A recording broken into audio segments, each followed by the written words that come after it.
So yeah, I need to.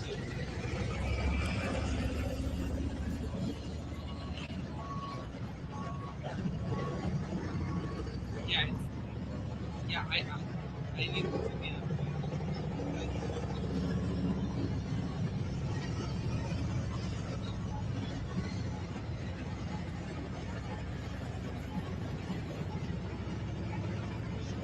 It won't be any. That's 129. Totally coming.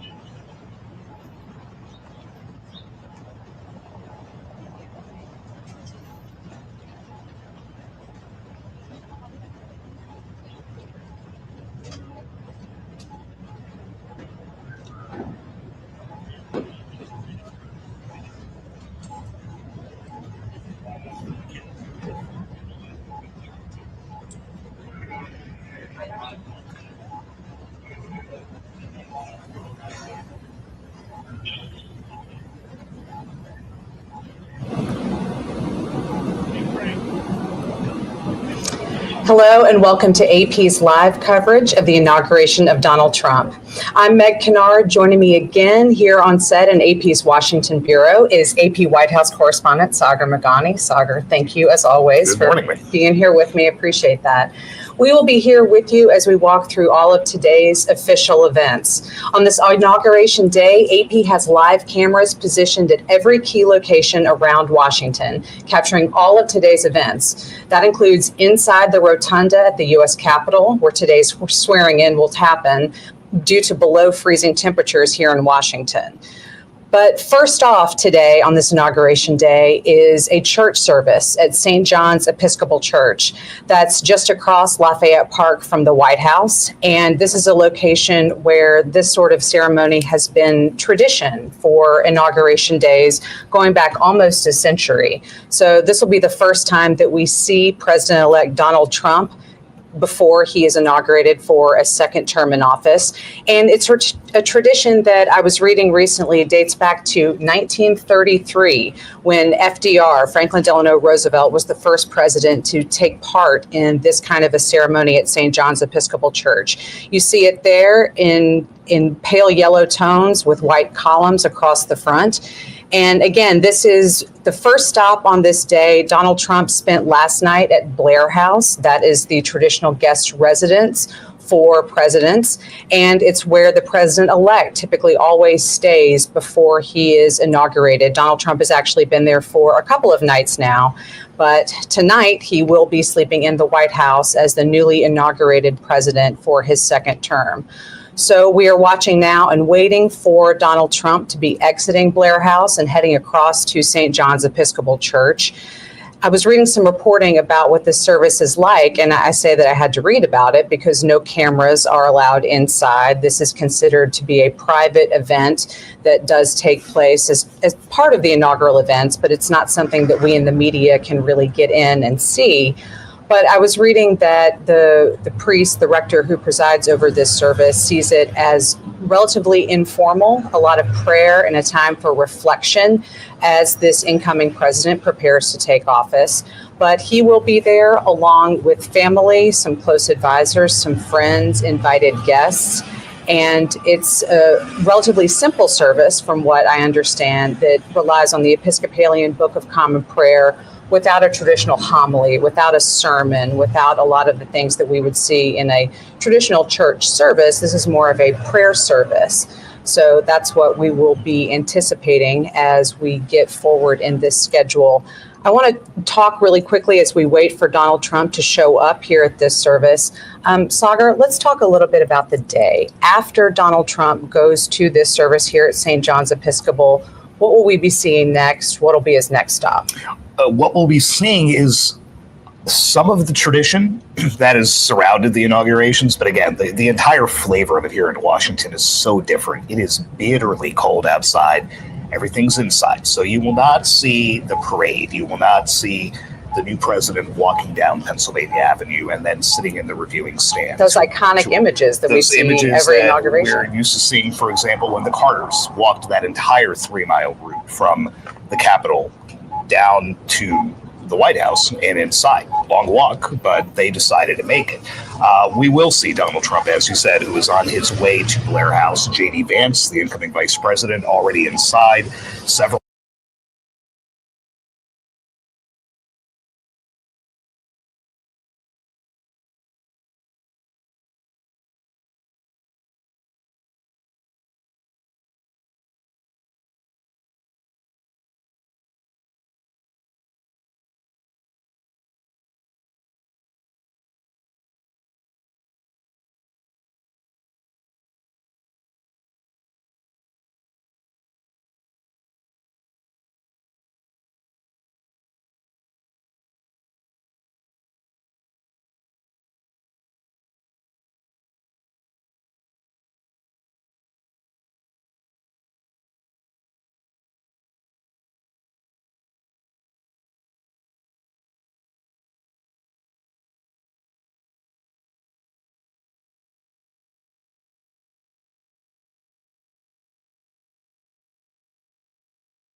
way to Blair House. J.D. Vance, the incoming vice president, already inside. Several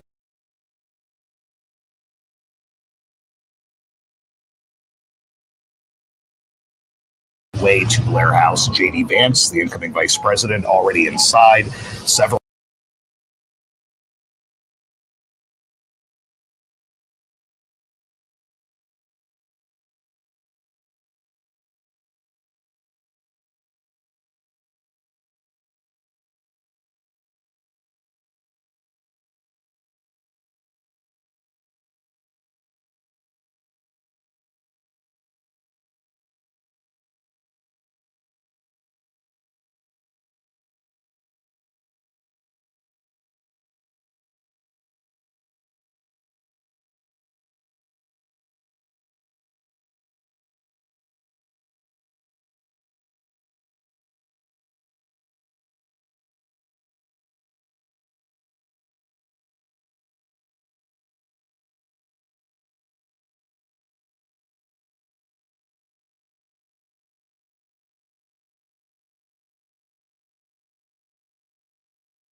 Yeah, next one.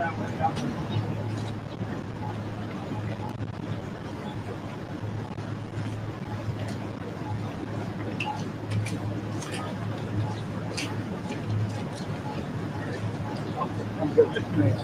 Great job.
Home for you? New Hampshire. I work out of Boston now. How are you? Oh, you're also from there. That's cool. Yeah, it's my pit. I'm rooting for your Bills the rest of the way. Who were you rooting before? Well, I'm a Jets fan, so I don't root for anybody pretty much after Halloween. Usually the football season's over by November. That's right. No, I don't think so. I think they're going to try to get Aaron Glenn, which would be great. I like to, he was one of my favorite players when I was in high school. So. I don't know, their organization's such a disaster. No matter who we get, we'll ruin them. So, yeah. Well, I always ruined with Buffalo. Thurman Thomas running all over the Jets. Just Thurman Thomas could not be stopped back in the day.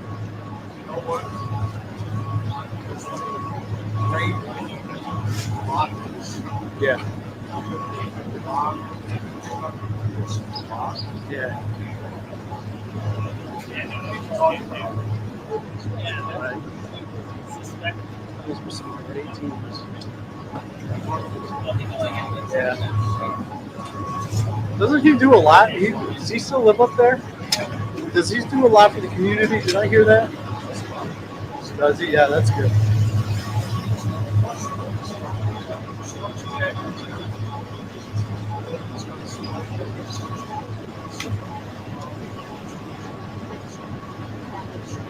Oh, really? Yeah. That's good. Yeah. That's what you want, right? Yeah. You know what? They're all jobs, right? No matter what you do.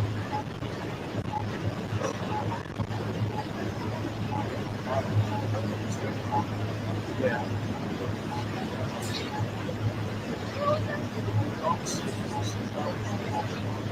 Right. Yeah. Right. Yeah. Yeah. And they play sports on every holiday. All holidays. You're working just like me.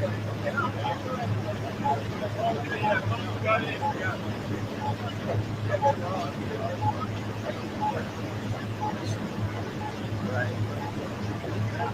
Yeah, that's how I am. Yeah. Right.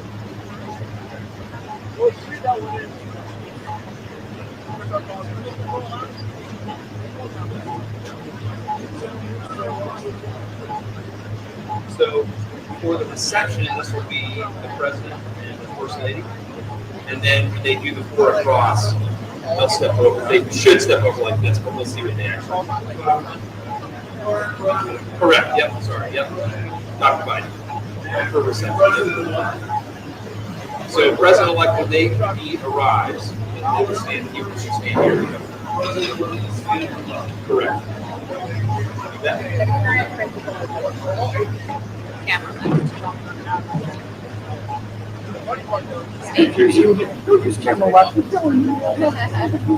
You're a camera person. I thought I can- Melissa. Still never use that term.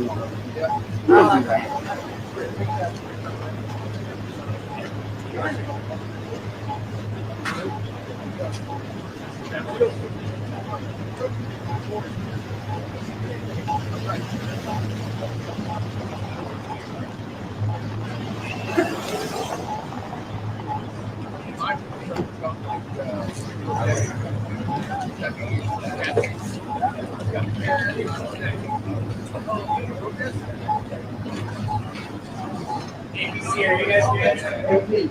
No, ABC. You guys are all set? When do I need to? I'm gonna go deal with mine.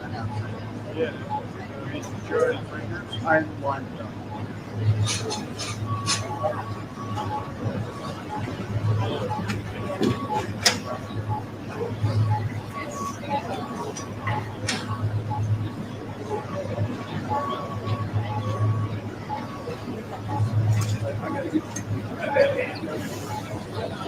Once I will set my camera on the snow.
that way.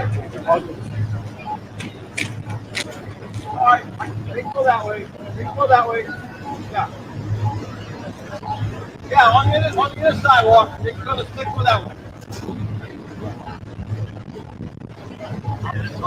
Let's go that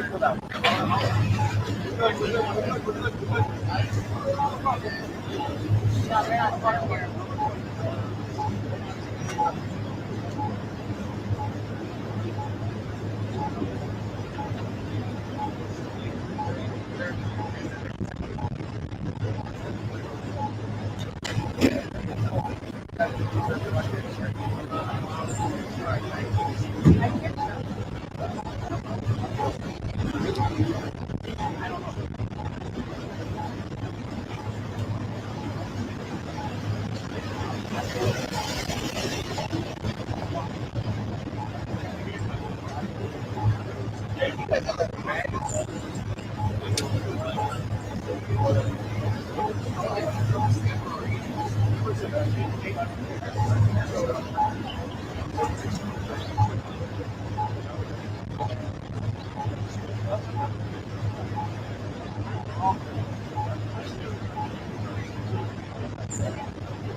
We're good. I'm just gonna kind of add like a little.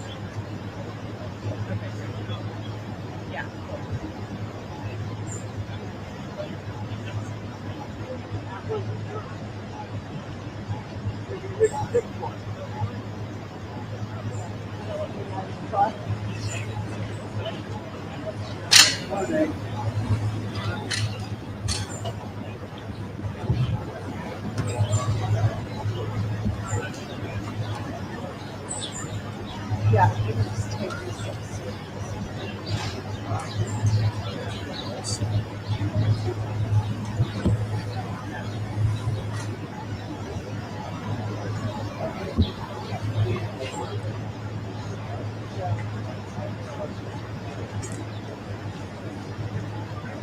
Well, now I have hip in my cup.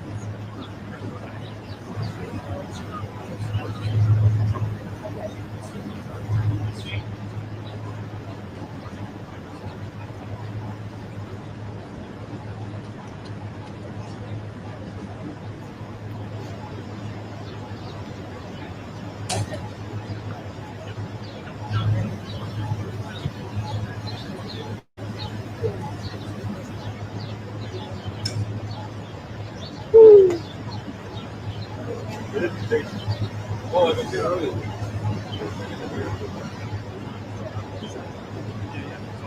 I know, you were the one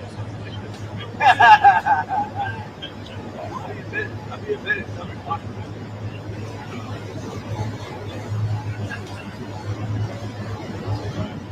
That's something to go to. Feels bad early. Yeah. Got a great place. 12 hours, 7. Yeah.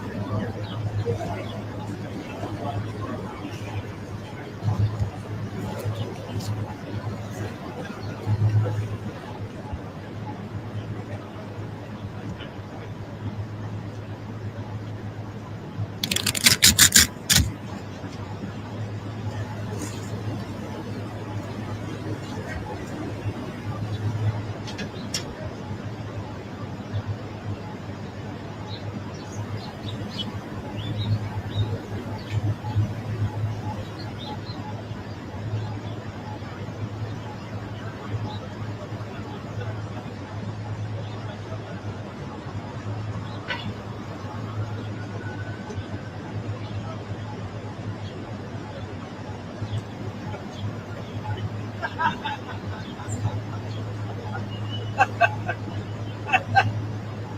you're gonna have to keep up with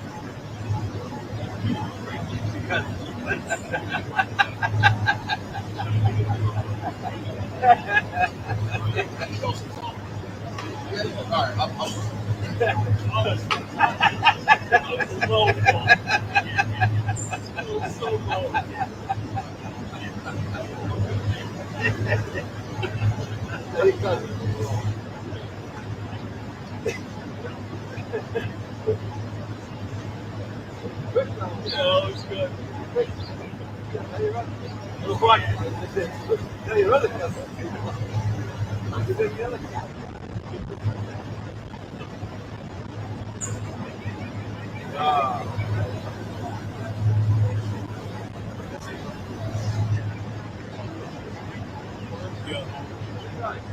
Six days of inauguration.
Well, good morning to you. This tradition goes back 92 years, first started by Franklin Roosevelt. Most presidents or presidents-to-be have started their inauguration day behind me here at St. John's Episcopal Church. We watched as the president-elect and the vice president-elect, they both arrived here about 15 minutes ago. And then at 8:48, we heard the bells ring out 60 times, signaling inauguration, also the start of the service here. We do expect it to be more brief than it has been years past. That is intentional, coming from the pastor here, Reverend Robert Fisher. He is going to be leading these services today. He said in a memo to members of St. John's, and this is intentionally pared down here. There will be no sermon. This will be prayer-led, letting the hymns, letting the scripture, and letting the president-elect really have room to breathe in this space, because inside St. John's, where the president-elect is right now, with close friends and family, this is the one rare, quiet moment that he will have in this inaugural process. I mean, there's a positive circumstance that Washington so adores, but this is the time for reflection, and that is something that the president-elect is particularly able to do in the unique circumstances of being able to do, reflect upon a presidency as he embarks on his next. And this is the church that has welcomed every president since James Madison opened the doors. It is known as the President's Church, and that's regardless of what the denomination of president would be. President-elect Trump has described himself as growing up being Presbyterian, and that has since said that he is more aligned with the non-denominational Christian faith. But one thing that I think is interesting that he hasn't bothered to really think about here, as he has done for many days since the attempted assassination of Butler, Pennsylvania, he has said when it comes to his faith that he is a believer in God, but he can't more after that day. So when you think about the things that he has to sit in these quiet moments and reflect upon, of course, that is one of them. This is a moment also he is able to consider the task ahead for the next 4 years privately to himself in this quiet chamber behind us. Close friends and family inside, but fewer people than in years past. They wanted this to be a simpler service, a return to tradition, a tradition again started by Franklin Roosevelt. So it is going to be interesting to see as well where he sits inside because according to tradition, the president would sit in the 54th row. That is the president's row inside. But there was some rumors, some pockets and reports that the president-elect was sitting in the first row of this service. So we will wait to see how quickly this wraps up. It is brief, but there will be hymns. It'll be different from years past in some ways, but the goal here today is to bring this back to simplicity that it began with the service inside of St. John's Church being really the first inaugural.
Talking the wrong guy.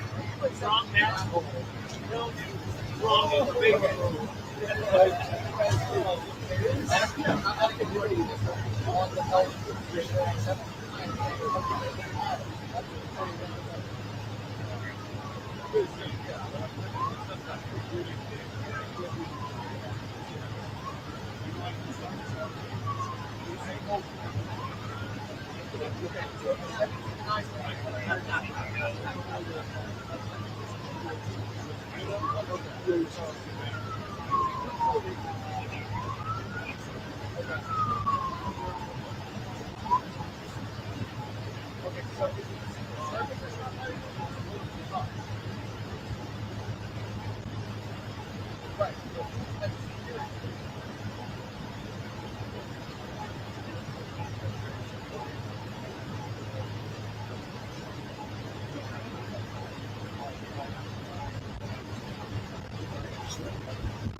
President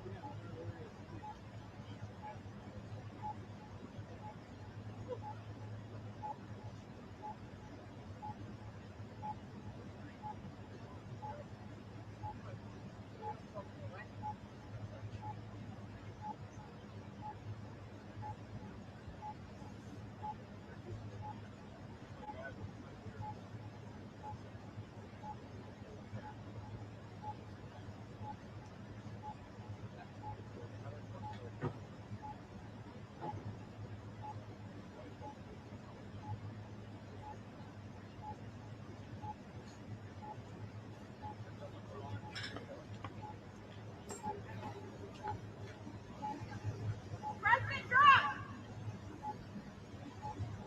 President Trump, how are you feeling today? How are you feeling, President Trump? Come talk to us, President Trump. Mr. President, how was service? Mr. President, will you talk to us? How are you feeling? What do you think about the pardons? Mr. President, any response to the pardons? Mr. President, how is this different for you from 8 years ago?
See ya. They let you keep.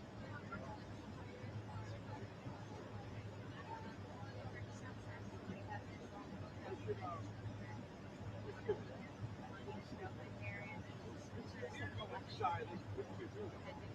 It's like people were able to get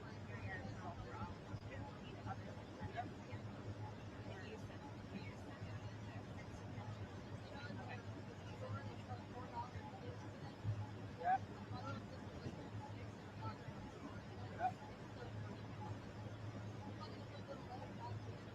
That's great. Yeah. still there.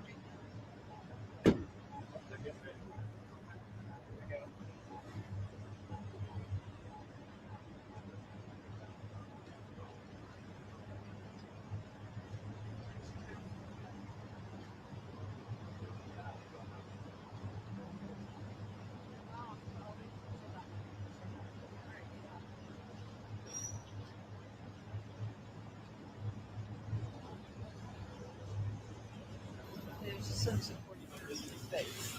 His first presidency, maybe the rest of the country, for what he now hopes to get done for this country. For a little over half the country, which is one, it is a moment to celebrate, a moment to excite. For a minority of the country, it's a different minority. It's a moment of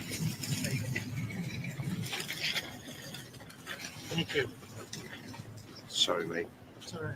Thank you. Thank you for pointing that out.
So cool.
there's a right now they're just going out and trying to figure it out. I guess we'll have to wait.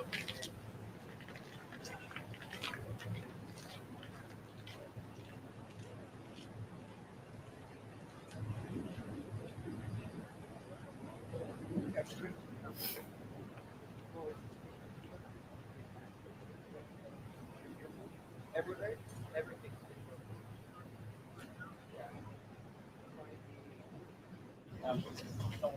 Yo, their house, the guest house, where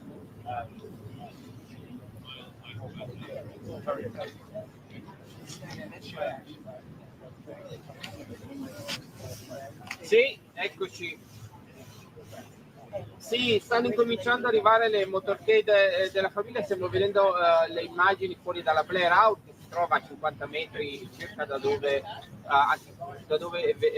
vi parliamo. Ecco, ma quello che si sta dicendo in queste ore, quello che stavo ascoltando proprio pochi secondi fa alla CNN, la preoccupazione qui negli Stati Uniti è proprio il potere che ora ha Musk, ma anche qui li chiamano un po' anche, l'abbiamo sentito in Italia, gli oligarchi come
Sound of one who makes a choice.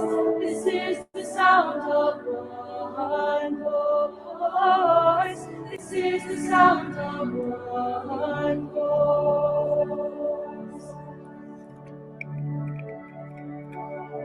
This is the sound of voices. Sound of me singing with you. Helping each other to make it through. This is the sound of voices. This is the sound of voices. voices too.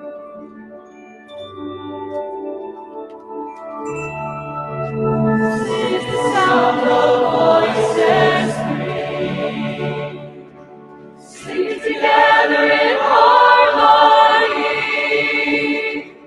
surrendering to mystery. This is the sound of voices free. This is the sound of voices free.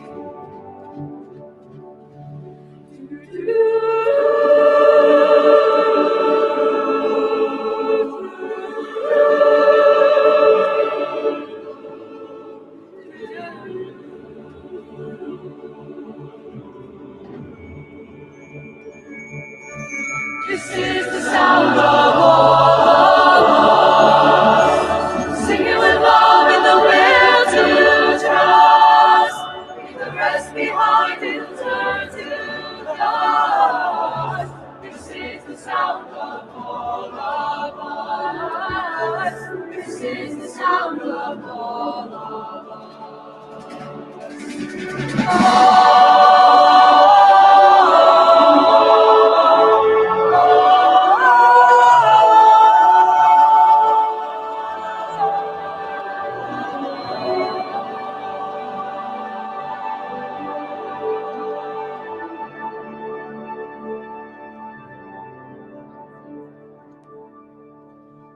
This is the sound of one voice, one people, one voice, song for every one of us. This is the sound of one voice. This is the sound of one voice. This is the sound of one voice. One people, one voice, song for every one of us. This is the sound of one voice. This is the sound of one voice. This is the sound of one voice. One people, one voice, song for every one of us. This is the sound of one voice. This is the sound of one voice.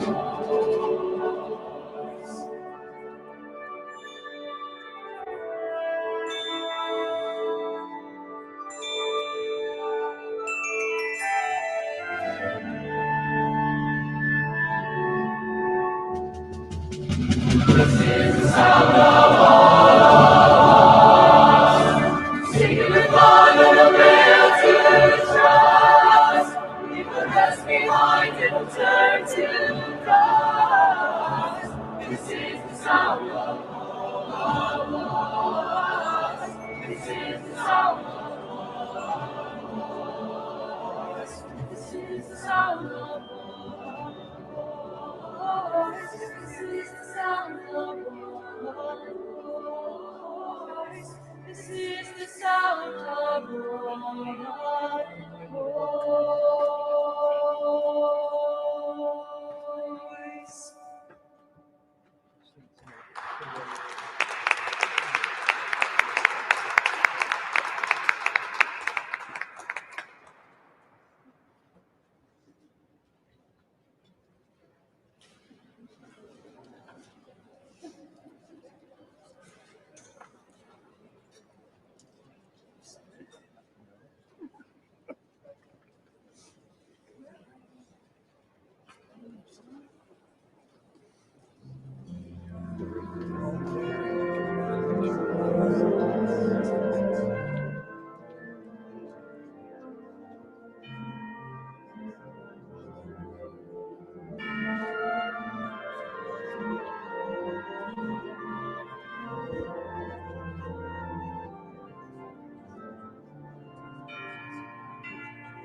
portato a fare live alle sedi nazioni americane e comunque c'era il problema del problema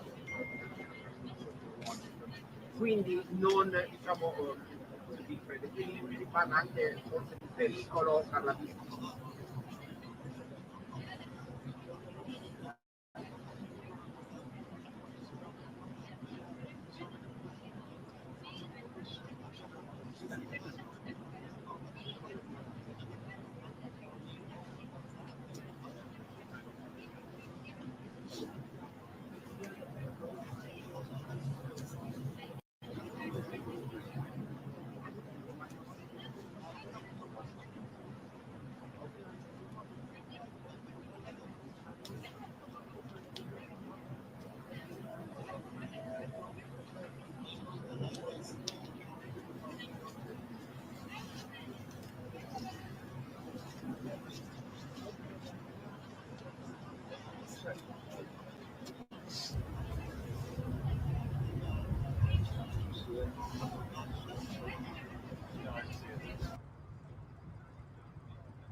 Last year was much warmer than this. Last year, 4 years ago, was not much colder than this.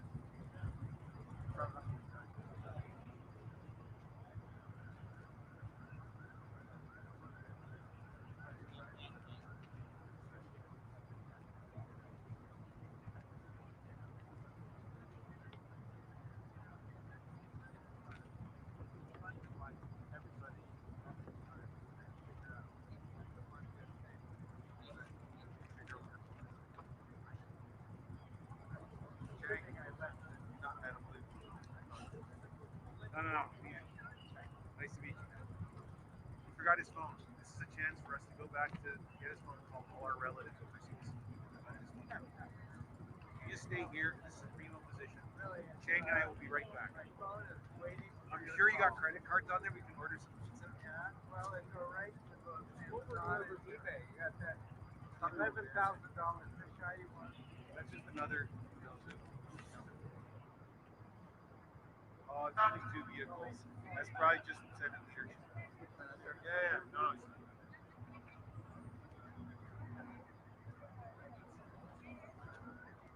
Anyway, you know, you guys probably didn't know. Baker Johnson was a Catholic sick. So if I get this one here, I have to try out AKDB. Much for that.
Travel pool. We're going inside.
stato Trump, e andrà in California questa sera.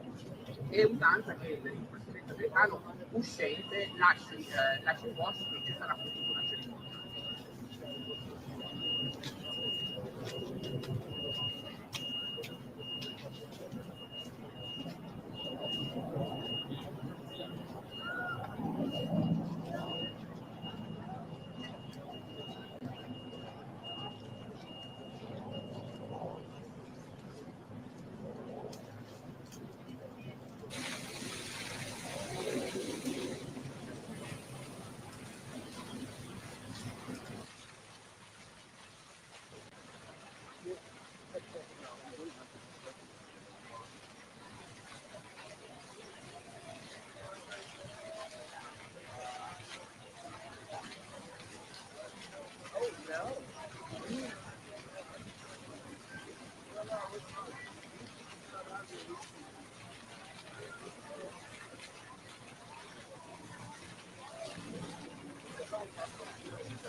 Or we could just leave it alone, but it's fine. You can leave it alone for now.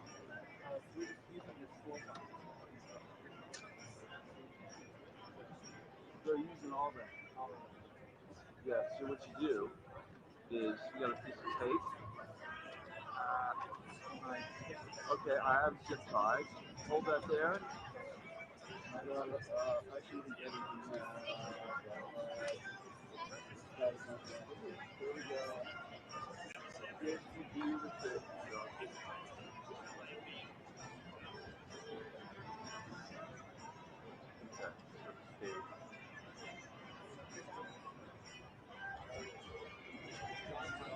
Alright, ones are coming straight out. Not like pinching off to the side or some shit like that. Okay, so you should be pretty good. You got some slack there. You're all good. Move this up close to you. You can see this okay. I would have just a little bit. I could bring it down a little bit. Oh, it's fine. Yeah, but not too far down. Yes. Good. Good.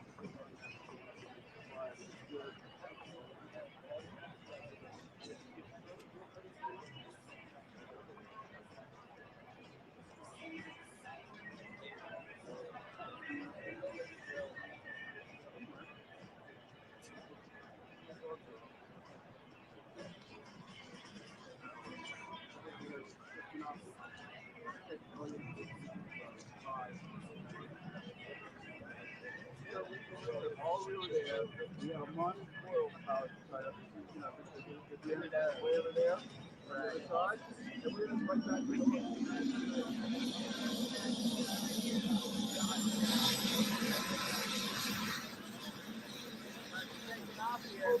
hold that light there. Hold the light there.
Oh, for the courage.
Ladies and gentlemen, former speakers of the House of Representatives, the Honorable Kevin McCarthy, the Honorable John Boehner, accompanied by Mrs. Debbie Boehner, the Honorable Newton Gingrich, accompanied by Ambassador Callista Gingrich, and Mrs. Heather Foley.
Have that arcane knowledge ready to go?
Party gonna go separately, but they're gonna go in the door into the windows right here.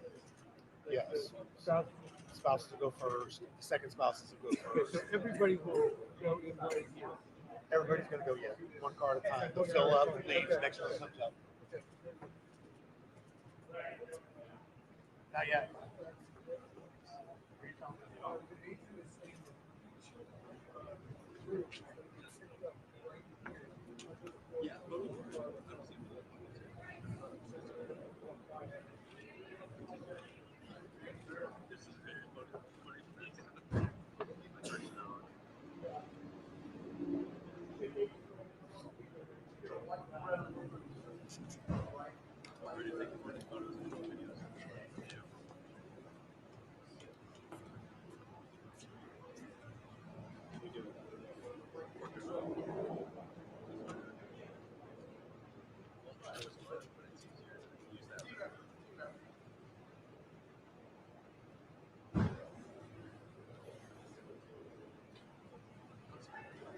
Oh no, like yeah.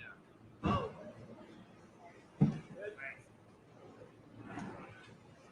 It's just like everybody goes out. I get it.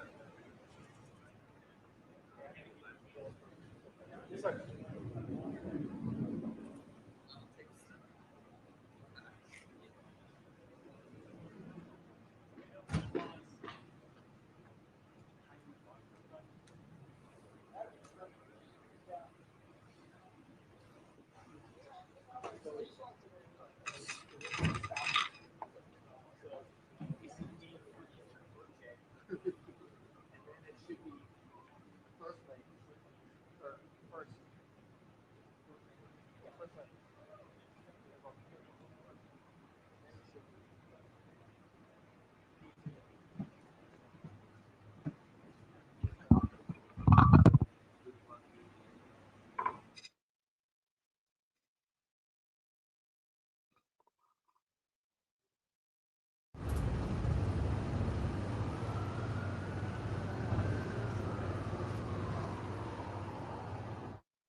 Usually the cars pull forward so the group put up, and they didn't.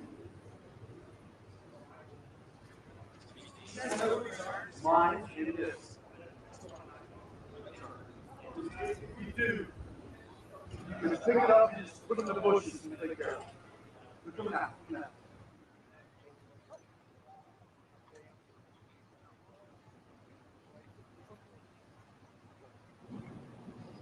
We're seeing now these first images of the people leaving the White House after these private meetings. That was just Second Gentleman Doug Imhoff and Usha Vance, J.D. Vance's wife. He's the incoming vice president, of course.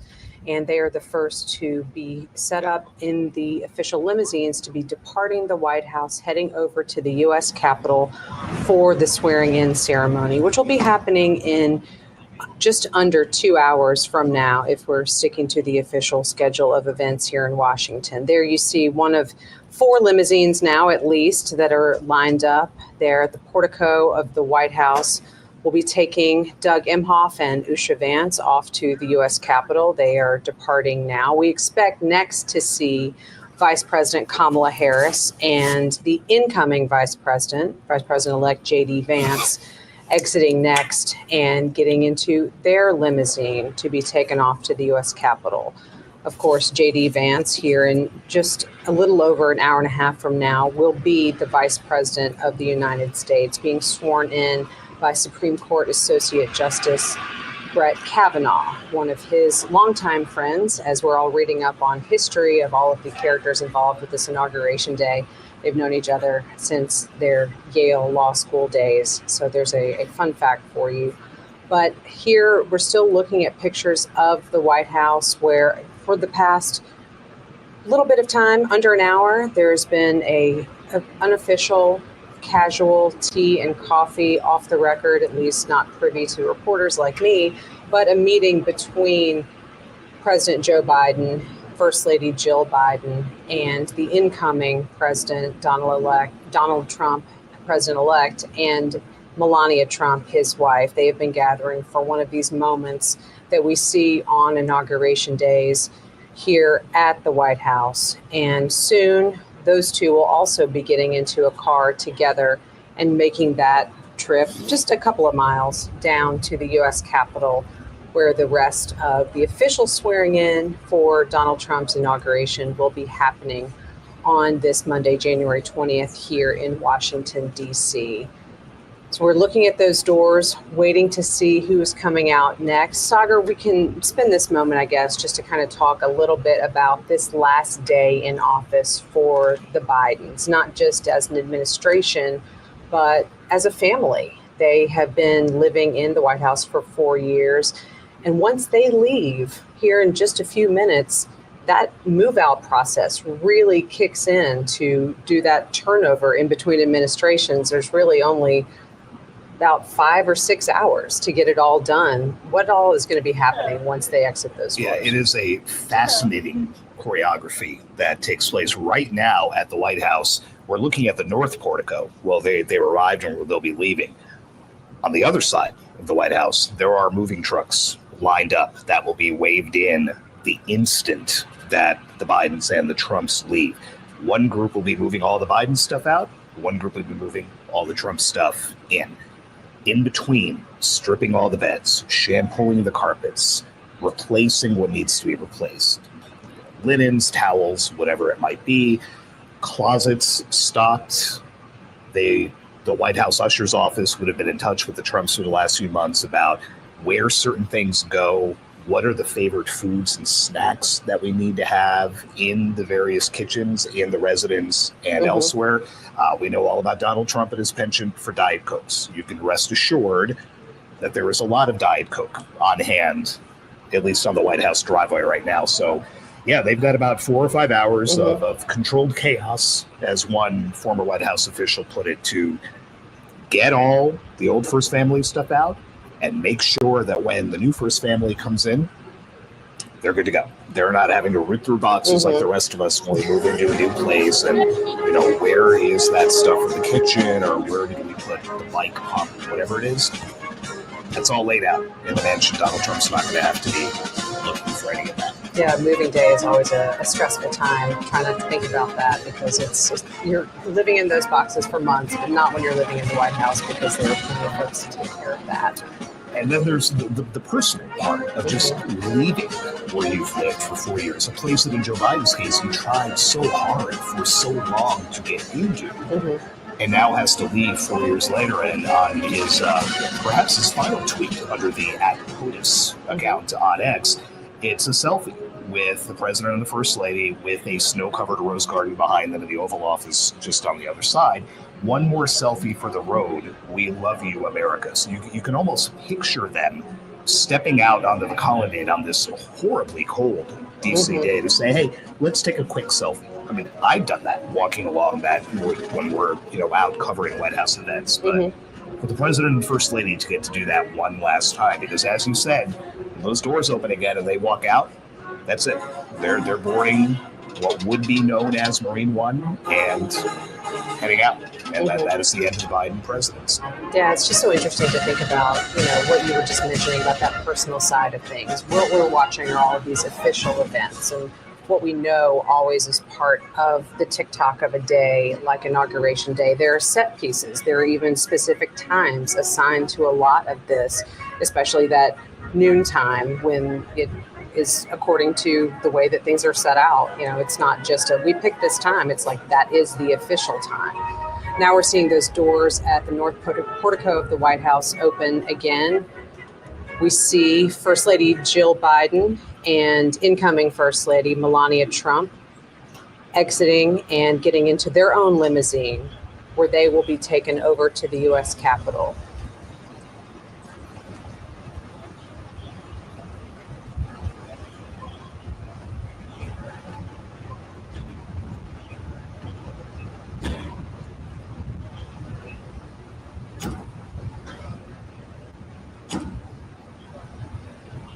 As we think about these situations, Sagar, we have talked a little bit about the outgoing president and the incoming president and kind of what they might share in casual conversation. But this is also a first lady who's been here before. Melania Trump has been in the White House and has occupied that role. And I wonder she's at the end of this next term, she will have been first lady for longer than Jill Biden was. She will have more experience, but I just wonder what their conversations are like too, in terms of what they hope to accomplish or what Melania is thinking about in this next 4 years. And Melania recently told Fox that it's easier this time around. She's lived there. She knows what the space is like. She knows what they want. She knows which furniture they want to bring in. The incoming first family gets to redecorate the residence with things pulled from White House stocks and bring things from home that are sentimental or what have you. And she said, since we've been here, and I know what it looks like, we were kind of coming in blind last time, although Michelle Obama did invite her into the residence and gave her the tour 8 years ago. Again, a courtesy that Melania and Trump did not extend Jill Biden 4 years ago. But she didn't need that this time. And in fact, she skipped Donald Trump's visit here after the election. She knew what it was about, and she knew what she was getting into, and she seemed visibly more comfortable in this interview with the prospect of, moving away from Trump Tower and moving away from these big gilded residences that they have in Florida and elsewhere, and moving into the White House and taking pains to note that Barron Trump will have a bedroom in the White House for when he comes home to visit from college. He's not the little kid he was during the first Trump administration. He's now about, I think, taller than his father. Now it's a little bit jarring to see, frankly. He has definitely grown up and attending colleges in New York City. Now we see Vice President Kamala Harris and incoming Vice President J.D. Vance making their exit. Let's listen in as they depart for the U.S. Capitol.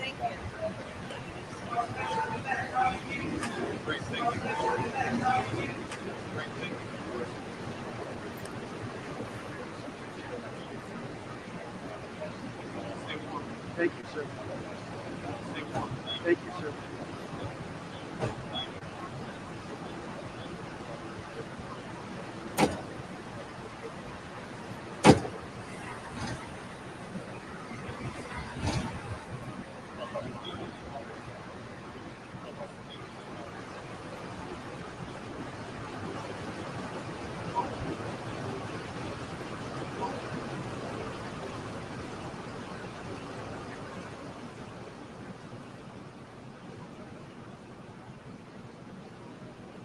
So there's just one pair left in terms of who we anticipate to be departing the White House and heading to the U.S. Capitol.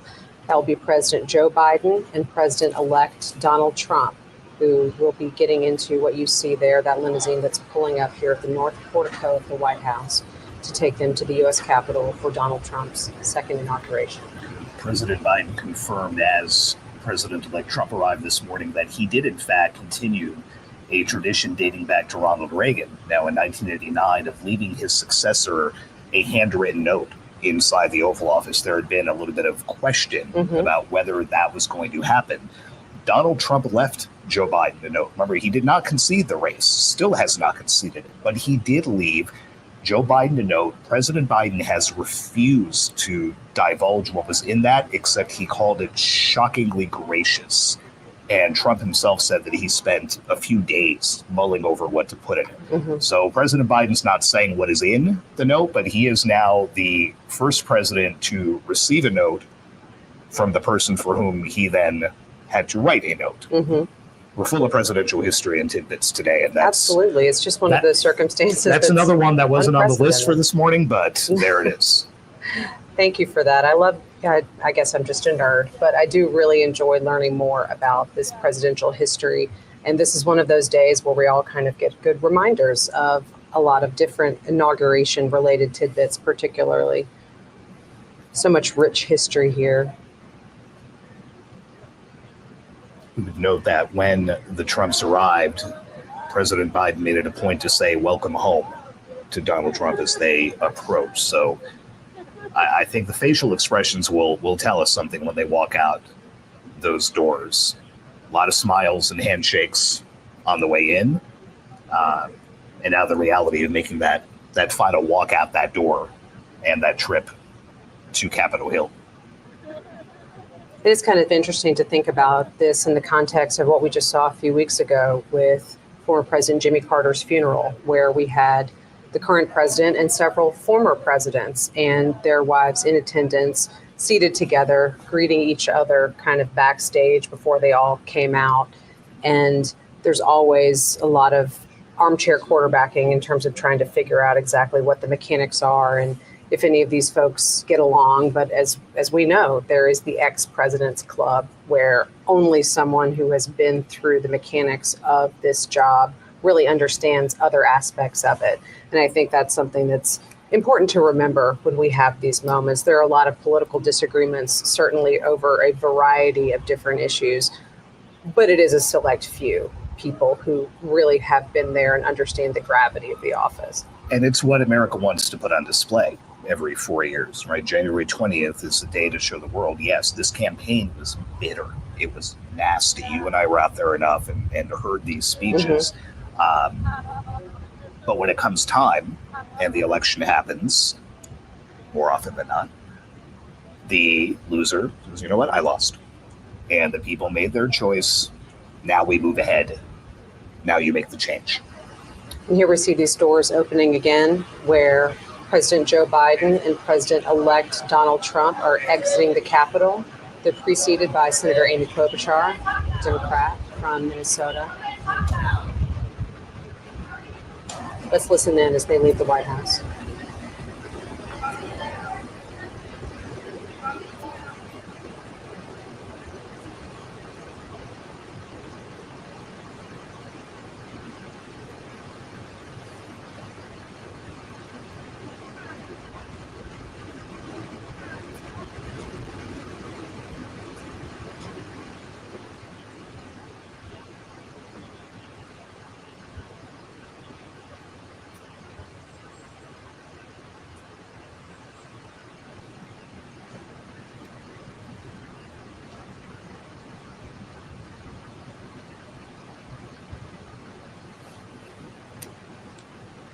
We're seeing Joe Biden and Donald Trump pulling away from the White House. Again, this is Joe Biden's last time exiting the White House as the president of the United States, and the last time that Donald Trump will make that same trip until he is president later on this afternoon. They're making their way over to the U.S. Capitol now. And as they make that relatively short trip, Sagar, I thought we could talk a little bit about some inauguration history. Clearly, America has been swearing presidents into office since 1789, but it hasn't always happened in Washington. Where was George Washington first sworn in? Yeah, where did that take place? It didn't happen until 1801 here in Washington, because in 1789, New York City was the U.S. Capitol. So George Washington had to go all the way from Mount Vernon in Virginia, get all the way up to New York City.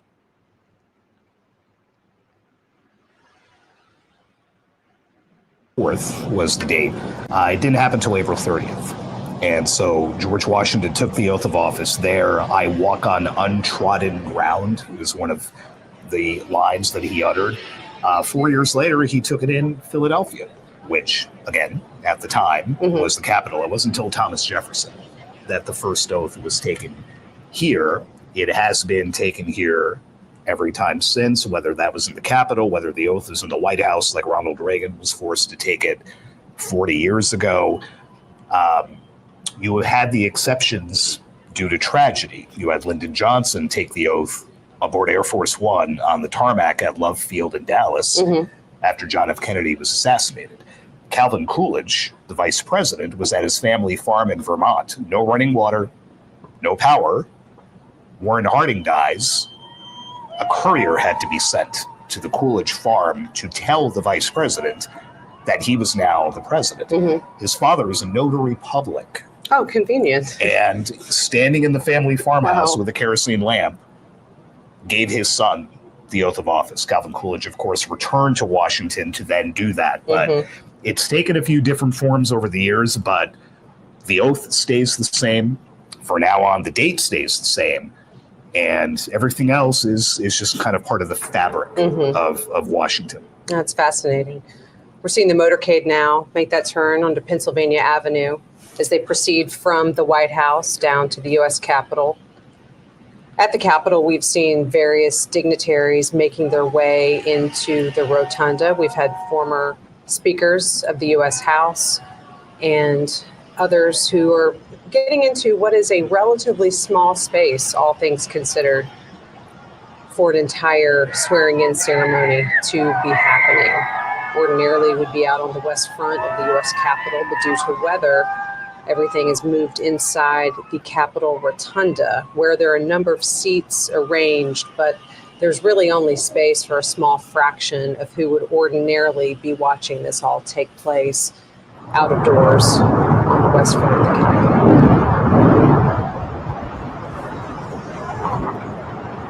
We've alluded to it so many times, but it's just so odd, having been in Washington for so long, to look at these streets, and there are basically police officers and a few tourists and what look to be perhaps some construction workers. That's it. I mean, we would ordinarily have tens of thousands of people lining this route to get a look at that. And we've been in a lot of motorcades. That's quite a motorcade, even for Washington. With that look, heading up toward the United States Capitol, decked out in flags, and you can see those flags lining the street to give you a sense of just how cold it is here in Washington. That's the wind whipping those flags. And we saw the wind so intense there at the White House on the North Portico that I saw one of the flags kind of knock one of the Marines' caps backwards when they were holding the doors open for everyone. And it is extremely cold, but also blustery out there. So I'm glad you and I are inside. Yeah, I think we've spent enough time outside for these events to appreciate being inside. But again, that's what has upended years of planning. And, kind of sent the district into a bit of a tailspin, trying to figure out security. And again, the ticketing at Capital One Arena, 250,000 people had tickets to watch this happen from the Capitol grounds. That arena sits 20,000. The math is not very good. No, and all those tickets now are considered to be commemorative tickets because they didn't get you access to the Capital One Arena if you had one of those Capitol tickets initially. And I'm sure there are a lot of disappointed people who had come to town hoping to get that viewpoint, but there is the event at Capital One Arena. I'm sure that there are a lot of places around Washington where folks have gathered to watch what is history. Regardless of party, it is still a historic moment to watch a new president taking the oath, and it will look different. I mean, this hasn't happened from inside the Rotunda in 40 years. So a lot of people who would have been paying attention to all the coverage today maybe weren't so much 40 years ago. So that it'll look different, but it's still part of history. As we said, 600 people fit inside the rotunda. So, for example, the only former lawmakers that have been physically allowed inside the rotunda are 3 former Republican House speakers. Newt Gingrich is there. He is there. And the House came into session this morning when we recessed, and then we just could make their way over. That traditional roster of so many folks is not going to be in place this time. Though we do know that a lot of these tech billionaires that Donald Trump has allied himself with, who have flocked to Washington, not just today, but in the weeks since the inauguration, have also scored some prime seating near where the president-elect will take his oath. It's always important in these sorts of circumstances to look and see who is in there and then try to telegraph as much as we can what that signifies. And I think we already know in the incoming Trump administration the sort of relationships that he has been working to build with some of those that we're going to be seeing in there. The motorcade is now going to be approaching the U.S. Capitol, where we will see all the people who just loaded up at the White House, then arriving at the Capitol for, in about an hour, we will be seeing that swearing in take place for Donald Trump. Again, there on your screen, you see the U.S. helicopter. It will be Marine One when a president is on board, but otherwise, that is what Joe Biden will be boarding after Donald Trump is inaugurated. That is what will take then the former president and former first lady off to Joint Base Andrews, where they will begin a trip out to California, purportedly a vacation, an opportunity to kind of reset after their time in the White House has concluded. But for the next hour and change, Joe Biden will still be president, and he will be arriving here at the U.S. Capitol with the incoming president, President-elect Donald Trump, who has been part of this motorcade for the last couple of minutes, coming from the White House. Down there is that shot you see of Pennsylvania Avenue leading up to the U.S. Capitol. Not outside, but inside. He will soon be inaugurated for his second term in office. Here we see some of those shots of the motorcade as they make their way up to the area where all of the parties will be getting out of their limousines and walking into the Capitol. Awaiting them in the rotunda already, you have Congress's top officials. You have House Speaker Mike Johnson, a Republican, who has very closely allied himself with the incoming president, saying to him, it's bright, sunny outside and bright in our heart. Then you have the Senate's top Democrat, Chuck Schumer, who walked in carrying a royal blue cap, and when asked how he feels today, said, feel great about the Bills. Now, that comes after the Buffalo Bills. Schumer, of course, from New York, beat the Baltimore Ravens last night to advance to the AFC Championship. So it was a way for Chuck Schumer to get in a plug for a home state team on the day after a big NFL playoff weekend.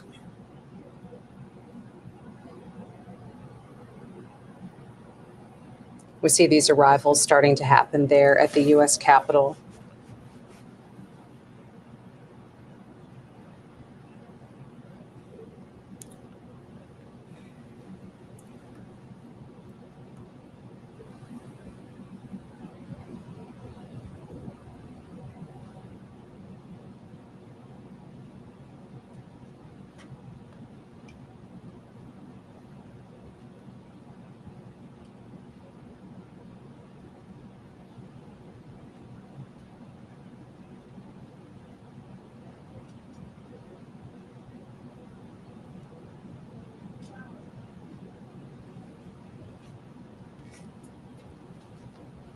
We understand there were some other officials there in the motorcade with the president and president-elect as they were making their way into the U.S. Capitol. Amy Klobuchar, the senator, as we just referenced earlier, but also some other elected officials, including Deb Fischer of Nebraska, and then also House lawmakers, Steve Scalise, Representative Hakeem Jeffries, and other White House staff and officials accompanying the president, first lady, incoming president and first lady, and then, of course, Vice President Kamala Harris, her husband, and J.D. Vance and his wife.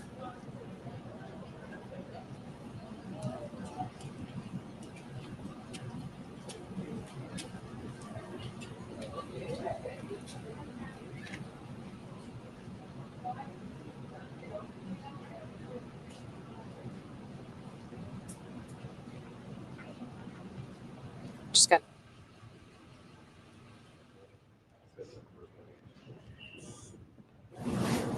We just saw J.D. Vance and Usha Vance exiting their limousine, walking into the White House or to the U.S. Capitol.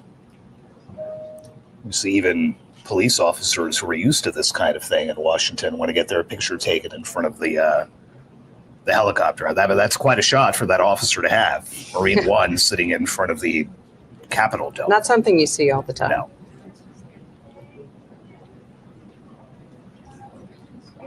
You would note the flags.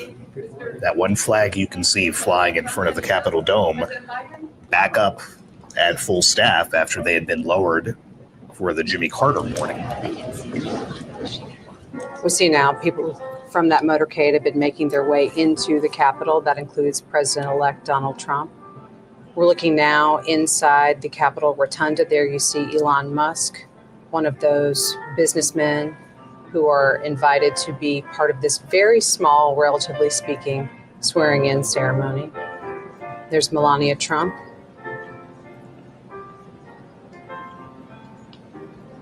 Second gentleman, Doug Emhoff.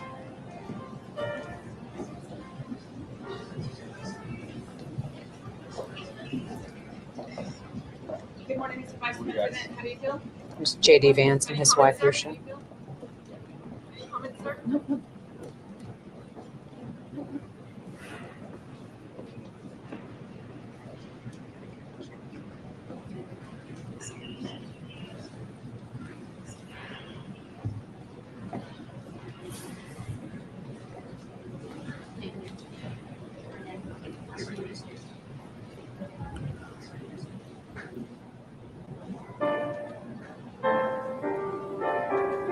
And we talked about this Capitol Rotunda really not having a lot of extra space, Sagar, for even those former lawmakers that we would usually anticipate being there for an event like this. But when we see these images and really just kind of note how close together everyone is, there is just not extra room to get maybe even one or two more people aside from what they've been able to plan for. It's a different kind of situation, but shoulder to shoulder. Yeah, and you pretty can much. see in the front in that shot the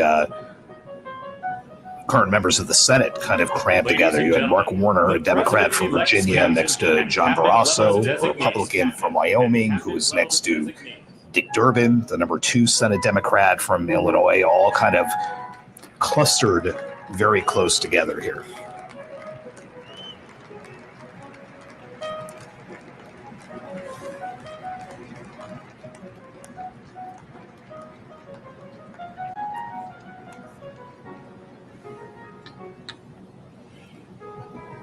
Talked earlier about Brett Kavanaugh being the one who will administer the oath to J.D. Vance. Vance is only 40. Be not the youngest vice president, but one of them. There was a 36-year-old vice president, but that was back in James Buchanan's administration in the late 50s. But there have been others in their 40s, Al Gore, Teddy Roosevelt, but breaking with a bit of precedent here. A fairly young J.D. Vance set to take the oath of office, followed, of course, by the oldest man to take the oath as president in Donald Trump. We're seeing now some members of the incoming Trump administration walking into the rotunda. Clearly, those confirmation hearings for a number of positions have been ongoing in the Senate for at least a week, a little over, and we anticipate those to resume again tomorrow. There have not been official votes, but there will be some more open hearings as well as some business meetings and markups of some of the committee work before a lot of those nominations proceed to the full Senate for their vote. You had Kevin Hassett, who was looking to come back as the Trump White House's top economist after serving in that role in the first Trump administration. Tulsi Gabbard, who would be the national intelligence chief. Pam Bondi, Doug Burgum, all lined up there to watch the man they hope is their boss to be taking the oath.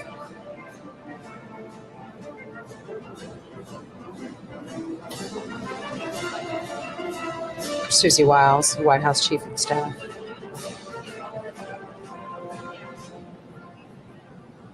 It used to be fun at these outdoor events on the West Front to look around it again. You'd see the justices of the Supreme Court sitting together. You'd see the Joint Chiefs, the nation's top military officers, sitting together and taking a look out at the crowd. In fact, we just got a look at General C.Q. Brown, who is the now outgoing chairman of the Joint Chiefs of Staff, the nation's top military officer.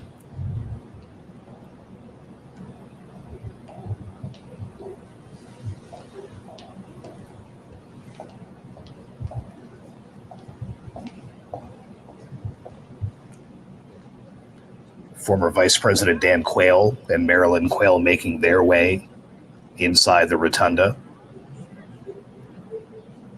We don't get a lot of Dan Quayle sightings in Washington lately, but that's now 2 in 2 weeks after he was here for Jimmy Carter's funeral. Indeed. We talk about young vice presidents like J.D. Vance. Dan Quayle, basically an unknown congressman when George H.W. Bush tapped him to be vice president in 1989.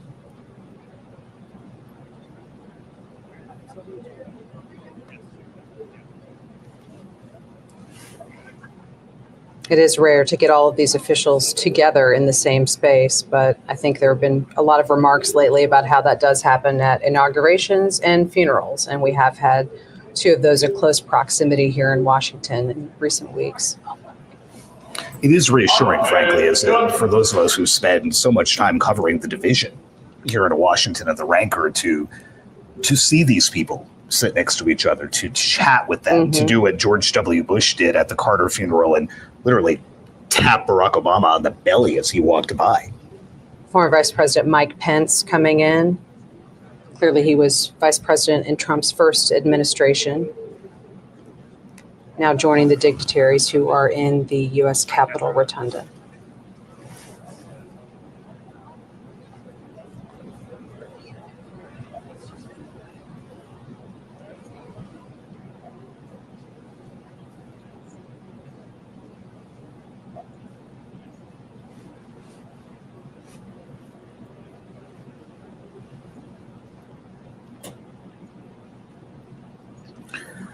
To see a lot of Elon Musk today. He will be speaking at the parade of sorts inside Capital One Arena later today. Has been almost a constant by the president-elect's side since the last time you and I were in this room in November for the election.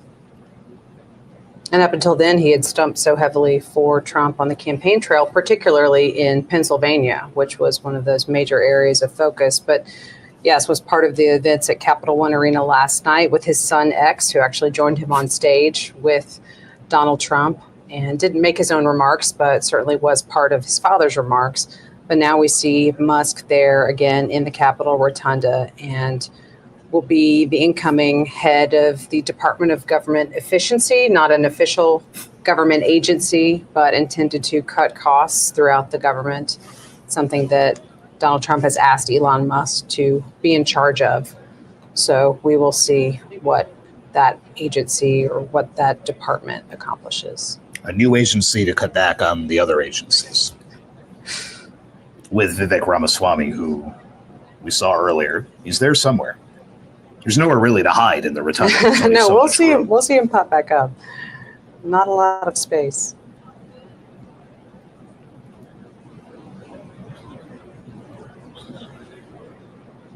It looks a lot bigger when you're in there and there aren't 600 people. It does. There's Robert F. Kennedy Jr., again appointed by Trump to head the Department of Health and Human Services, yet to have a hearing on Capitol Hill, although that is anticipated to be among some of the more contentious confirmation hearings that could be happening for this administration. Now, the other side of that shot, Marco Rubio, the Secretary of State designate, who did testify last week, and another tech titan, Jeff Bezos,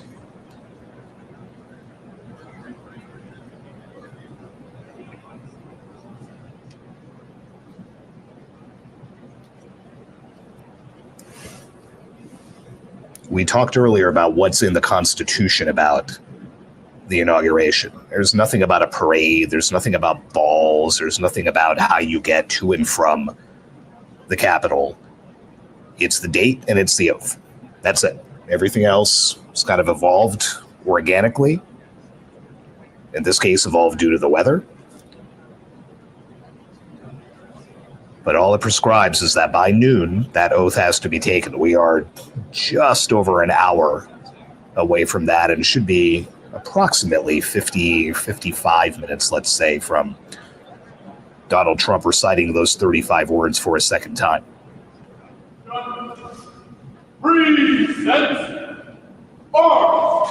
Former President Bill Clinton and former First Lady and Secretary of State Hillary Clinton coming into the Rotunda.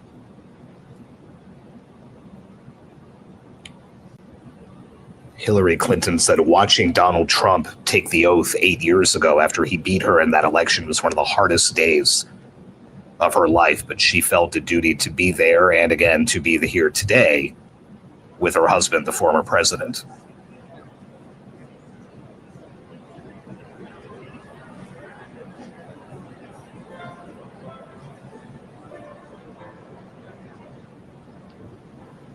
Former President George W. Bush and First Lady Laura Bush.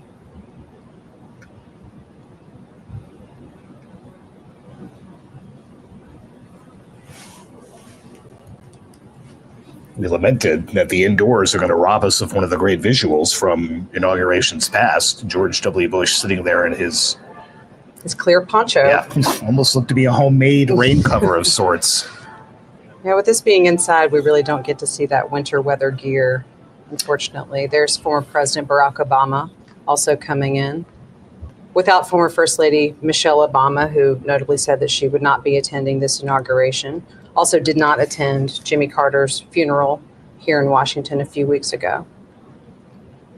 Obama's office did not say why the former First Lady would not be here today. They did say she had a prior engagement during the Carter funeral, but again, pointedly did not offer a reason for her absence today.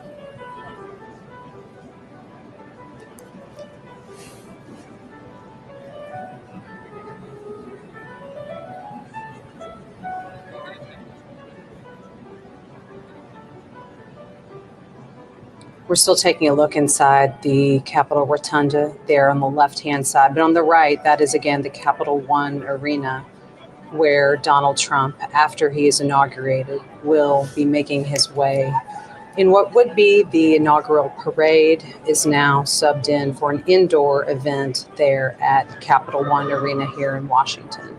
People have been gathering there for hours, and they will be still waiting for some hours before the new president arrives. But these are a lot of his strong supporters, and assuredly they will still be there by the time he shows up. And as they watched the images from the rotunda on the big screen inside the arena, some boos as Mike Pence walked in, and then a lot more boos as Bill and Hillary Clinton were shown out there. Ladies and gentlemen, at this time, please take your seats. At this time, please take your seats.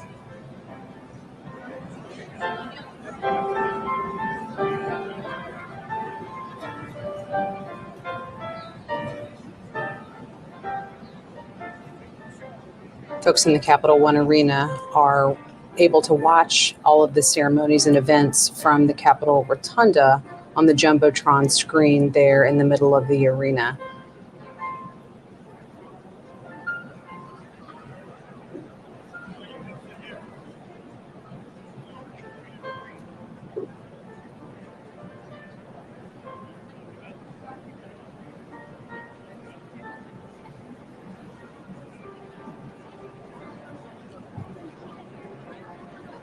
Ladies and gentlemen, at this time, please be seated. At this time, please be seated.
Here we see Supreme Court justices making their way into the Capitol Rotunda. Clearly, two of them will play a direct part of the proceedings here of the official swearing in.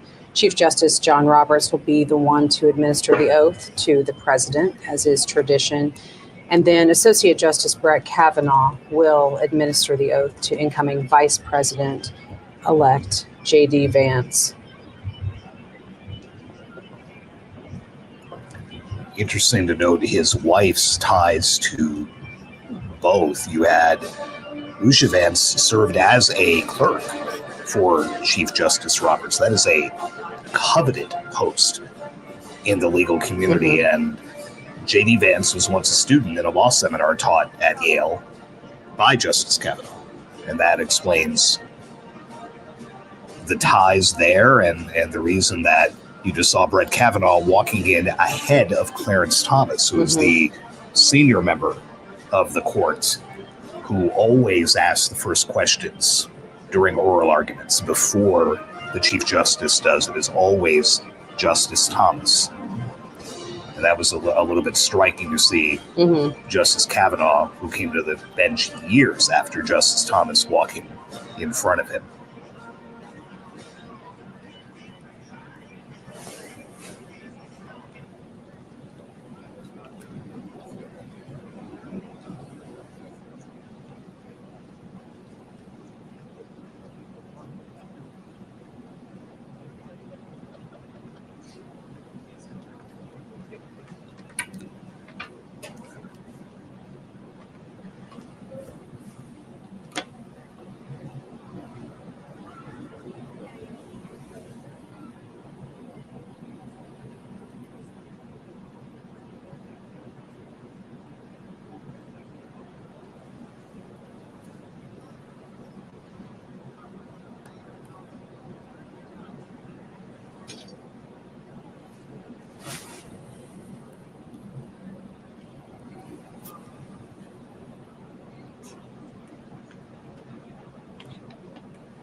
Here you see members of Donald Trump's family making their way into the rotunda.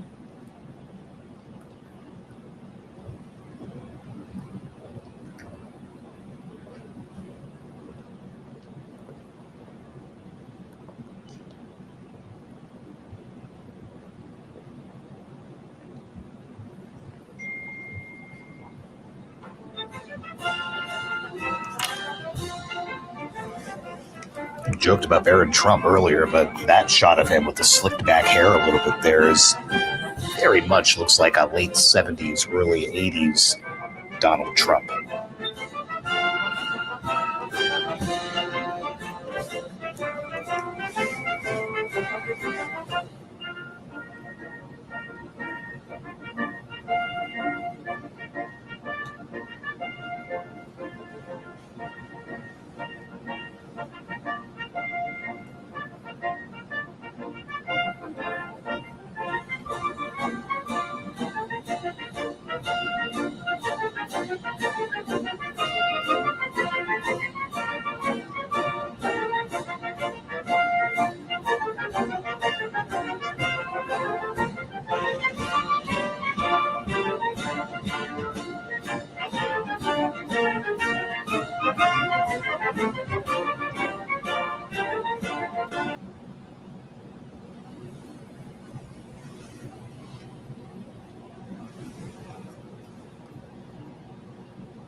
we see Second Gentleman Doug Emhoff, and next to him, First Lady Jill Biden, about to make their Tiffany entrance Trump into the rotunda. and Barron Trump. But first, Donald Trump's children.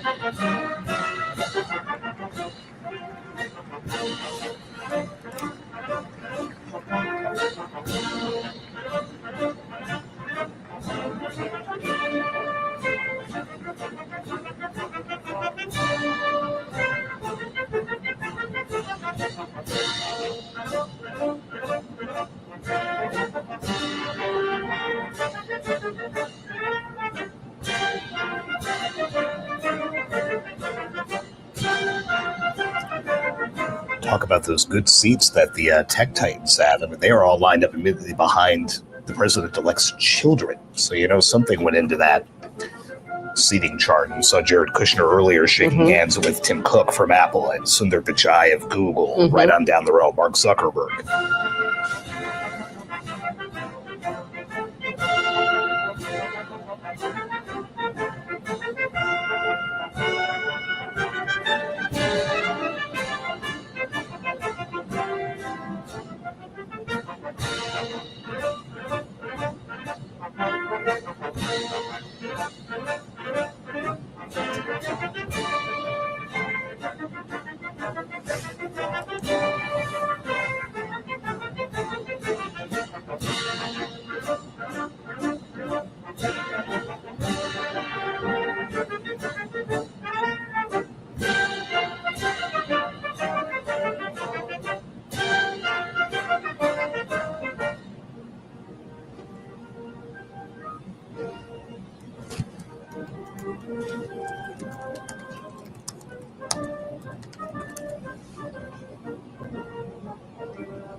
Ladies and gentlemen, escorting Dr. Biden and Mr. Emhoff, the Republican staff director of the Joint Congressional Committee on Inaugural Ceremonies, Ms. Emily Leviner, the Senate Secretary for the Minority, the Honorable Gary Myrick, the House of Representatives Chief Administrative Officer, the Honorable Catherine Spindor, and Mr. Bruce Fisher.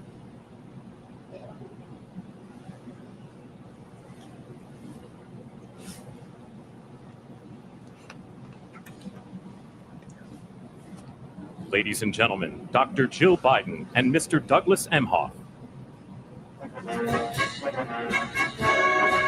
Now, First Lady Jill Biden and Second Gentleman Doug Emhoff officially making their entrance into the rotunda.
Sagar, I was just looking ahead to the schedule of what we're going to see in terms of this swearing-in ceremony, and there is several moments of participation from Amy Klobuchar, a Democratic senator from Minnesota, and someone was asking me, why is she part of this inauguration?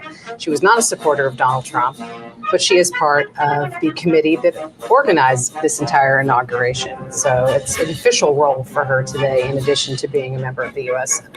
Someone whose world was upended on Friday after all that work on getting this event together outdoors ended. And here we are inside the Rotunda, but a spot where at least Amy Klobuchar is well familiar from her time in the Senate.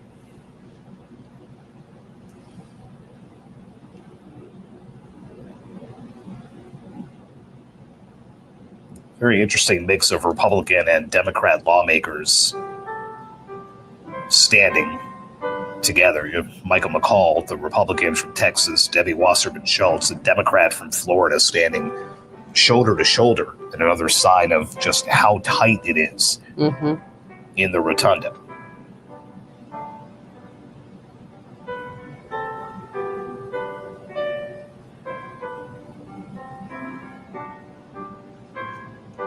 See Melania Trump's father standing in front of Elon Musk and next to Barron Trump. Melania Trump's mother, of course, died while they were out of the White House, and her dad is back to watch her become First Lady for the second time.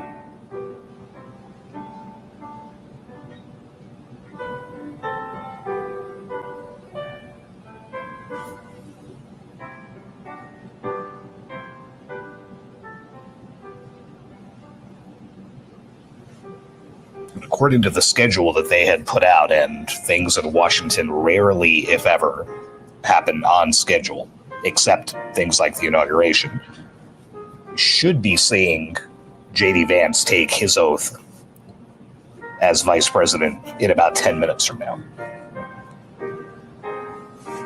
As Brett Kavanaugh awaits actually administering that oath.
see the spouses, Lucia Vance, and then Melania Trump about to be escorted into the Rotunda.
Ladies and gentlemen, performing "Oh America," please welcome the Armed Forces Chorus and America's tenor, Christopher D. Macchio.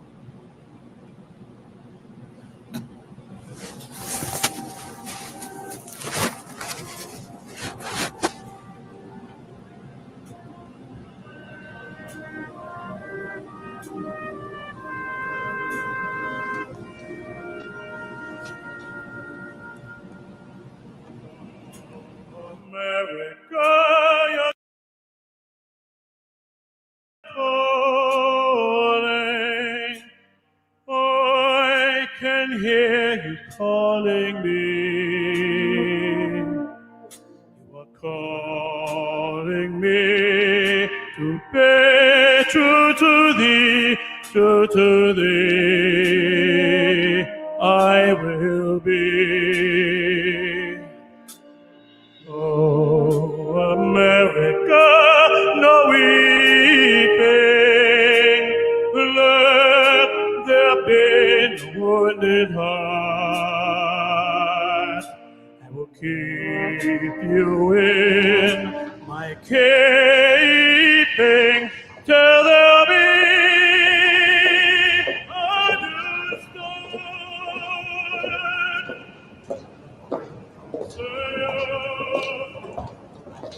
your hand and lead to the sun.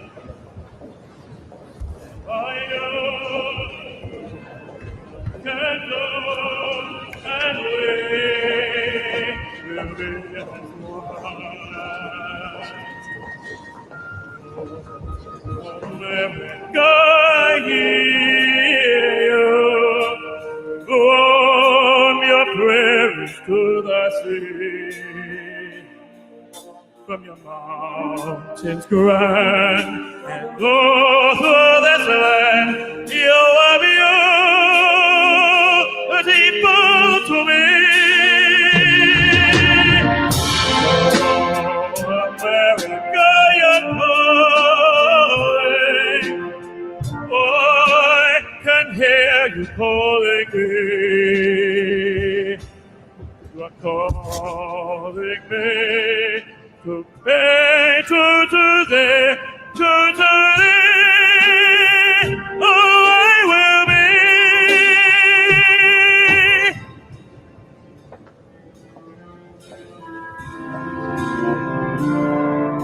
And we will be as one.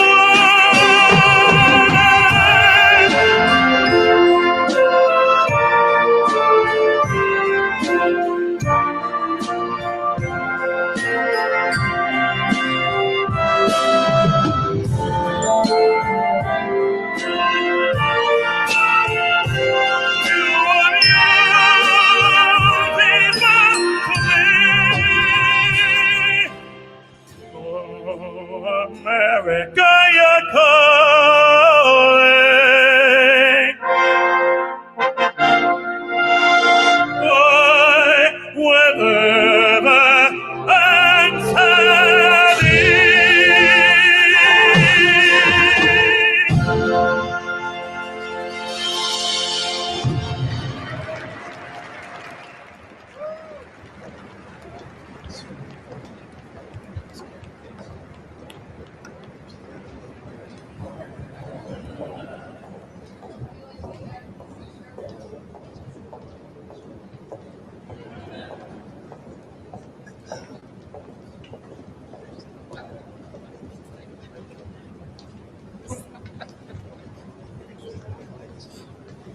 The Honorable Jackie Barber, the Clerk of the House of Representatives, the Honorable Kevin F. McCumber, Mr. John Bessler, Mrs. Kelly Johnson, Mrs. Iris Weinschall Schumer, and Mrs. Jennifer Scalise.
Ladies and gentlemen, escorting the President of the United States and the Vice President of the United States, ranking member of the Joint Congressional Committee on Inaugural Ceremonies, the Honorable Deb Fischer, House Democratic Leader, the Honorable Hakeem Jeffries, and Senate Majority Secretary, the Honorable Robert Duncan. Hakeem Jeffries and Senate Majority Secretary, the Honorable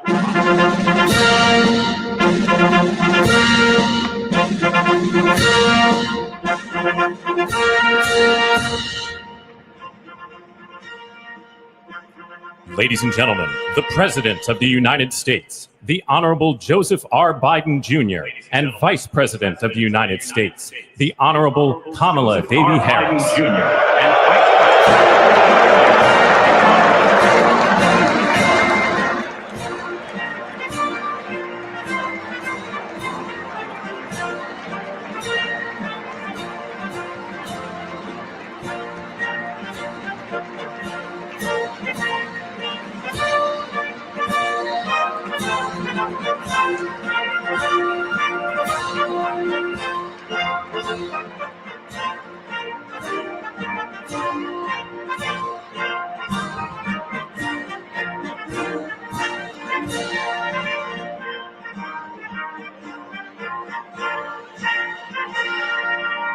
Ladies and gentlemen, escorting the Vice President-elect, the Executive Director for the Joint Congressional Committee on Inaugural Ceremonies, Mr. Michael Wagner, the Executive Senate Deputy Sergeant-at-Arms and Doorkeeper, Jason Bell, and House Deputy Sergeant-at-Arms, Mr. Sean Keating.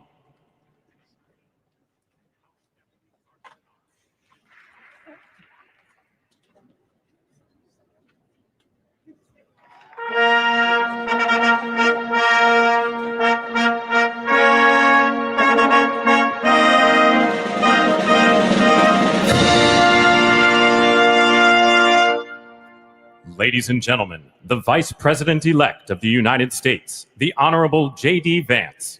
The Vice President-elect of the United States,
Ladies and gentlemen, escorting the President-elect, the Staff Director for the Joint Congressional Committee on Inaugural Ceremonies, Elizabeth Farah, House Sergeant-at-Arms, the Honorable William P. McFarland, Senate Sergeant-at-Arms and Doorkeeper, the Honorable Jennifer A. Hemingway, Senate Majority Leader, the Honorable John Thune, and the Joint Congressional Committee on Inaugural Ceremonies, House Democratic Leader, the Honorable Hakeem Jeffries, House Majority Leader, the Honorable Steve Scalise, Speaker of the House of Representatives, the Honorable Mike Johnson, Senate Democratic Leader, the Honorable Charles E. Schumer, Ranking Member of the Joint Congressional Committee on Inaugural Ceremonies, the Honorable Deb Fischer, and Chairwoman of the Joint Congressional Committee on Inaugural Ceremonies, the Honorable Amy Klobuchar.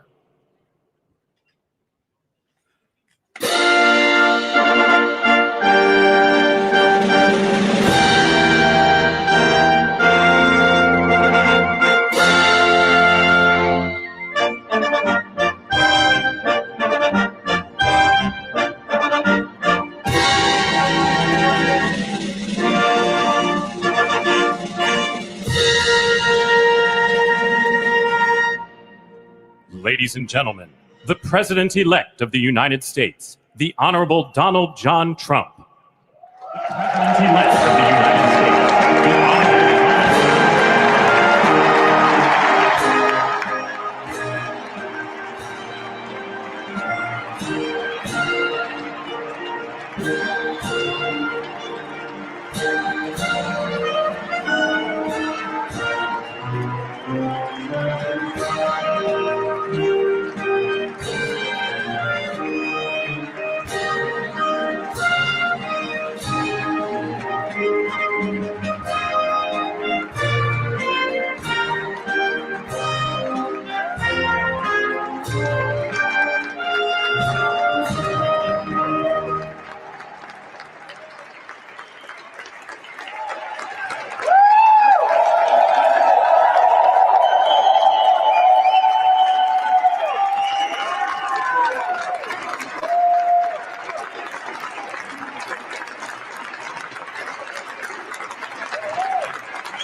Ladies and gentlemen, please be seated.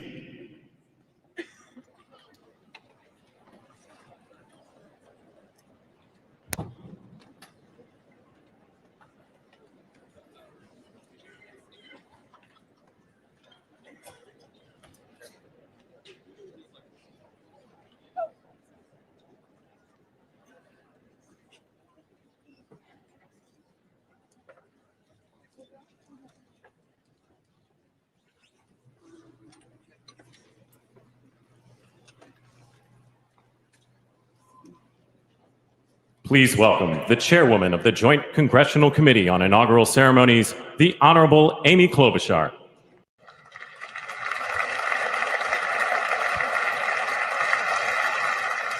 Good morning, everyone.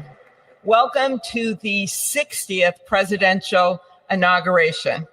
Today, President-elect Trump and Vice President-elect Vance will take their oaths of office, and we will witness the peaceful transfer of power at the heart of our democracy.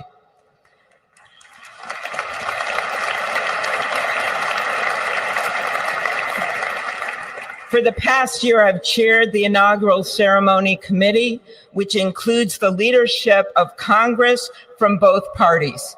We thank the committee and Capitol staff and law enforcement who worked so hard over the last year, and especially the last 3 days. You've done a beautiful job, and you have shown grace under pressure.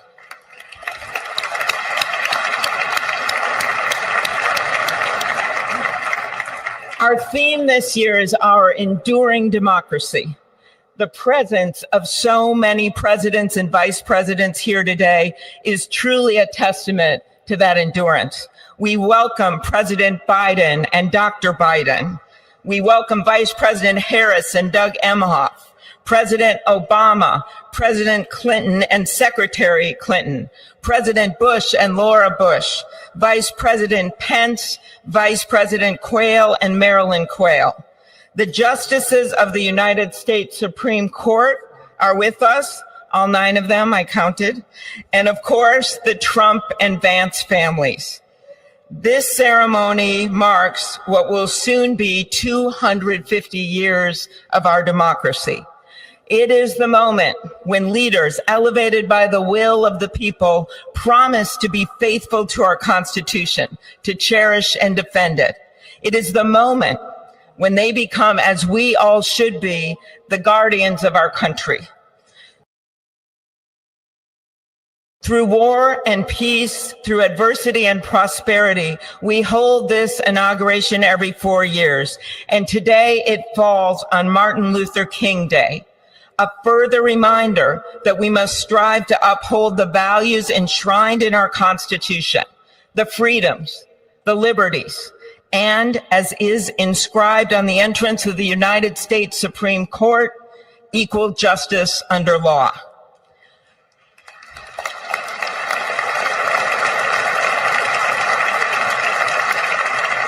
But what makes this moment more than a passing ceremony is all who are watching it across the country, the people of this nation, the ordinary people doing extraordinary things. President Kennedy, who at one point worked as a senator in this building and would often walk through this very rotunda, once said, "In a democracy, every citizen, regardless of interest in politics, holds office. Every one of us is in a position of responsibility." With that responsibility of citizenship comes an obligation not to seek out malice, as President Lincoln once reminded us, but to view others with a generosity of spirit despite our differences. With that responsibility of leadership comes an obligation to stand our ground when we must and find common ground when we can. With everything swirling around us, the hot mess of division, it is on all of us, to quote an incredible songwriter who just happened to be born in my state, to ensure that our nation's democracy is our shelter from the storm. There's a reason this ceremony takes place at the Capitol. In other countries, it might be in a presidential palace or a gilded executive office building. Here it is traditionally held at the Capitol, the People's House. It is a fitting reminder of the system of checks and balances that is the very foundation of our government. 3 equal branches of government.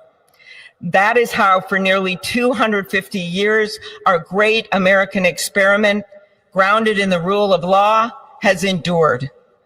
So, as we inaugurate a new president and vice president, let us remember that the power of those in this room comes from the people. The construction workers who build our country, the teachers and healthcare workers who nurture us, the troops defending our freedoms, and yes, the firefighters in Los Angeles putting themselves on the line for us.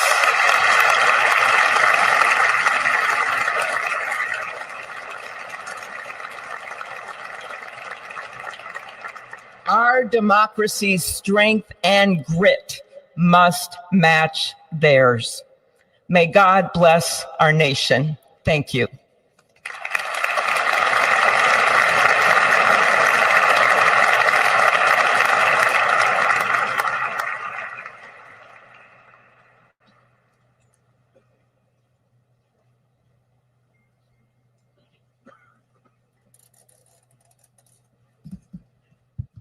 Good afternoon.